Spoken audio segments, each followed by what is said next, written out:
Kita tentunya mengenal yang namanya jihad. Namun kita harus tahu jihad itu seperti apa. Jangan bicara jihad kalau emosi itu setan, bukan jihad namanya. Hadirin hadirat, beda antara emosi dengan jihad. Kalau seandainya jihad, Rasul bilang jangan memukul wajah, jangan menyerang wanita dan anak-anak, jangan menyerang yang tidak bersenjata, jangan menyerang yang tidak menyerang. Nah, itu namanya jihad. Kalau kita tidak diserang, haram kita menyerang orang. Itu untuk yang di luar Islam, apalagi yang sesama muslimin. Rasul sallallahu alaihi wasallam itu adalah orang yang cinta kepada seluruh makhluknya Allah.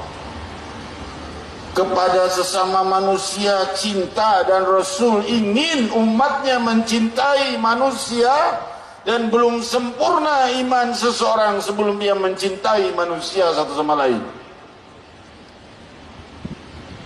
Jika seseorang mencintai muslimin saja, tidak menyayangi orang-orang yang di luar Islam, maka belum sempurna imannya seperti Sayyidina Muhammad. Ya, tidak ada yang bisa imannya sama seperti Nabi Muhammad tentunya. Tapi paling tidak kita mengambil sebutir saja daripada mutiara-mutiara keindahan budi pekerti Nabi Muhammad, dari rahasia kemuliaan Isra wal Mi'raj Nabi Muhammad sallallahu alaihi wasallam. Hadirin hadirat, siapa yang paling ingin orang non muslim masuk Islam? Siapa? Tentunya Rasul sallallahu alaihi wasallam.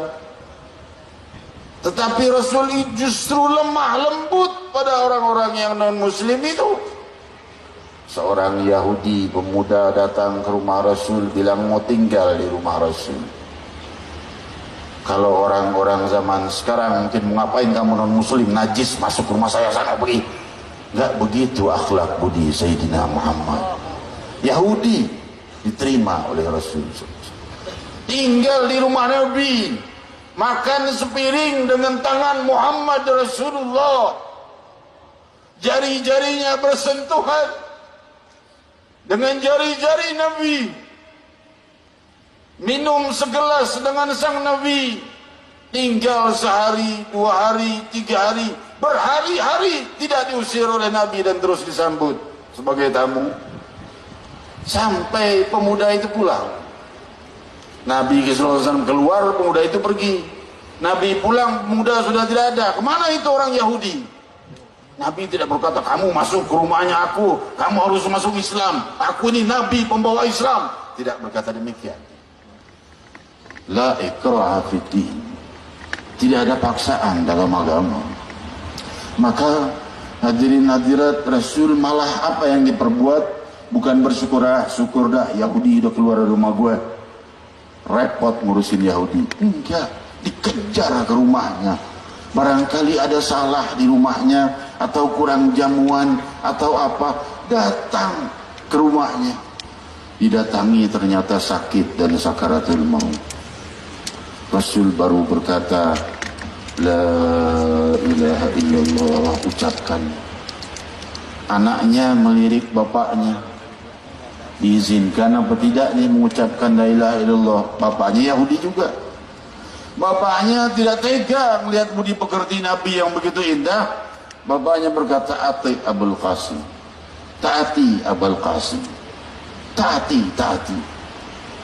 Bapaknya tidak masuk Islam, tapi ngelihat budi pekerti kepada anaknya dan jasa besar, anaknya udah tinggal di rumah Nabi, ya udah taati aja Abul Qasim. Maka ia mengucap la ilaha illallah Muhammad Rasulullah. Inilah akhlak Sayyidina Muhammad. Islam akan berkembang luas dengan kelembutan, bukan dengan kekerasan. Kekerasan hanya akan menghancurkan Islam dan agama kita sendiri dan diri kita sendiri. Maka oleh sebab itu kelemah lembutan itu perlu. Budi pekerti itu senjata terkuat untuk mencapai kemenangan dan keberhasilan di dalam dakwah kita. Oleh sebab itu juga layak kita pahami kita sebagai rakyat, antara ulama dan umara layak bersatu. Untuk apa? Untuk supaya terjadinya pembenahan masyarakat yang baik.